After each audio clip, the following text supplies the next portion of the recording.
Alors cette vidéo est la suite de la vidéo Arduino 61. Dans cette vidéo, je vais rajouter donc au montage précédent, donc le sablier électronique à 6 LED avec le buzzer, je vais y rajouter un bouton poussoir et une LED. Alors je vais faire ça pour observer le comportement donc de la LED par rapport aux autres LED du sablier électronique, car avec la fonction mini, on peut faire plusieurs actions en même temps sur l'Arduino, c'est-à-dire qu'il y aura une partie du programme qui fera ce qu'il doit faire au niveau de l'allumage des diodes, donc toutes les 2 secondes, une diode s'allumera sur le sablier électronique. Et de l'autre côté, je vais mettre un bouton poussoir avec une diode verte pour appuyer dessus pour voir si ça crée des interférences ou pas sur le programme. Car l'avantage de la fonction mili, c'est que c'est une fonction qui ne bloque pas le programme, à la différence de la fonction delay qui met en pause tout le programme. Donc ça veut dire qu'avec la fonction delay, ce que je vais faire dans ce programme-là, c'est impossible. Donc on va voir ça dans cette vidéo.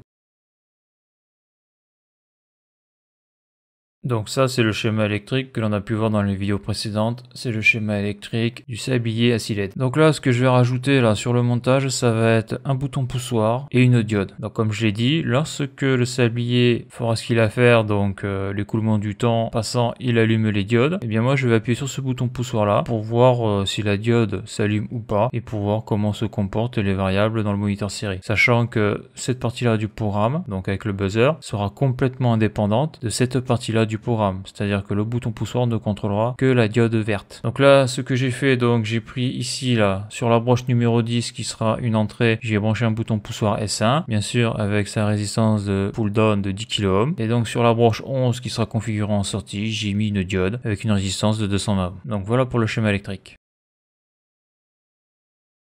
Alors le programme que je vais modifier, c'est le programme que j'ai utilisé dans la dernière vidéo avec le buzzer. Donc déjà je vais rajouter la variable BP broche pour le bouton poussoir. Je vais aussi rajouter la variable BP état, donc dans quel état est le bouton poussoir. Et je vais rajouter la variable LED BP, c'est comme ça que je vais l'appeler car le bouton poussoir va contrôler une LED. Donc ça sera un entier int BP underscore broche égale, et on a dit que ça allait sur la broche numéro 10. Donc après je vais mettre la variable donc int BP état, point virgule, et après je vais mettre la variable int LED BP, je vais mettre underscore broche égale, et on a dit que ça allait sur la broche numéro 11. Donc je contrôle, hein, le bouton poussoir vient bien sur la broche numéro 10, donc c'est ça, et la LED est bien sur la broche numéro 11, donc là on est bon. Donc tout ça c'est fait, donc maintenant il faut configurer les broches dans le void setup. Donc là la collade du void setup c'est bien celle-là, donc ici je vais me faire un espace, voilà. Donc pin mode, j'ouvre la parenthèse, donc je vais d'abord configurer la broche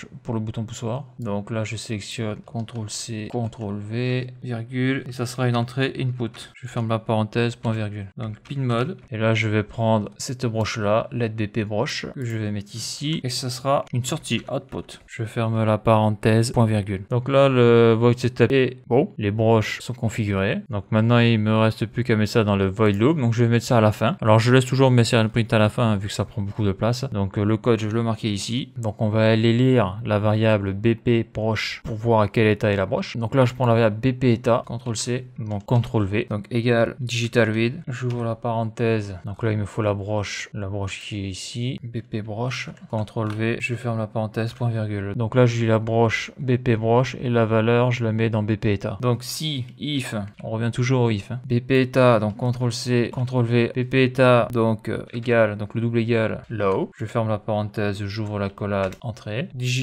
white, donc là si le bouton poussoir est à l'état bas, donc je vais écrire donc sur la broche LED BP, CTRL C comme c'est la sortie, CTRL V, et je vais la mettre à l'état low, c'est à dire que si j'appuie pas sur le bouton poussoir la diode sera éteinte, mais j'aurais pu aussi le mettre à l'état haut. Si je n'appuie pas sur le bouton poussoir la diode est allumée, donc moi ce que je veux c'est que lorsque je n'appuie pas sur le bouton poussoir je veux que la diode soit éteinte. Donc ça c'est bon, ça c'est bon. Donc là j'ai bien mon accolade, elle est là, elle est bien fermée, donc je vais faire un CTRL T pour y voir plus clair pour la mise en page. Ok, ça c'est bon. Donc là maintenant je vais mettre un else, sinon j'ouvre la collade. Donc là je vais sélectionner digital write, tout ça, CTRL C, CTRL V. Sinon je mets la broche à l'état haut. Donc il y a que 2 états possibles. Si le bouton poussoir est à l'état bas, je mets la broche, donc la sortie est à l'état bas, donc la diode sera éteinte. Sinon, donc si elle n'est pas à l'état bas, elle est à l'état haut, ben j'aime la diode. Donc là le programme c'est bon. Donc là un petit coup de vérification pour voir s'il n'y a pas des erreurs. Donc ça c'est bon. Maintenant je vais brancher l'Arduino.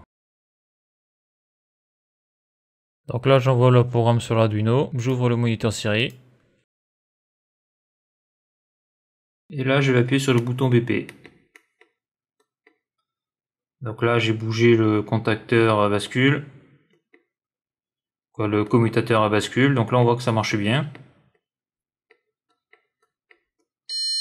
Voilà.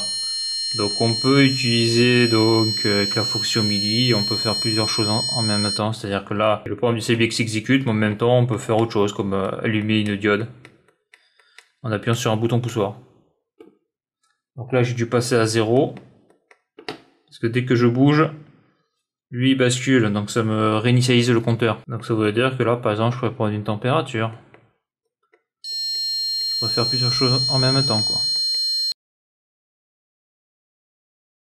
Et donc dans cette vidéo on a bien pu voir que la fonction MIDI permettait de bien gérer le temps et qu'elle ne bloquait pas le programme comme la fonction delay, car on a pu voir que dans le programme il y avait une partie qui exécutait donc le code du sabli électronique et une autre partie du code qui servait à allumer une diode par le biais d'un bouton poussoir. Donc là on a bien pu voir dans cette vidéo que quand j'appuyais sur le bouton poussoir, donc la diode s'allumait, s'éteignait et ça n'empêchait pas l'autre partie du programme de fonctionner. Et donc la suite de la vidéo sera dans Arduino 63.